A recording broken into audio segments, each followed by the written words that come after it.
Hello, in this video I'm gonna show you how you can disable the mobile data warning on Samsung Galaxy M55 5G.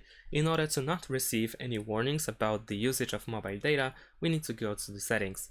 In the settings, we want to go to connections and then choose data usage. Over here, we need to go to billing cycle and data warning. And here we'll find some information and options about mobile data. So if you want to disable the data warning, tap on this slider over here. If you want to turn it back on, then once again tap on the slider, and then you can also choose the amount of data that you can use before seeing the warning.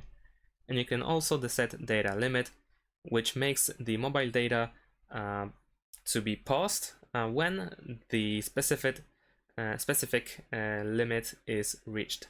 And of course, if you tap on the slider, you unlock the data limit option. And that's it. Thanks for watching. Leave a like and subscribe to my channel, and see you in my next videos. Bye.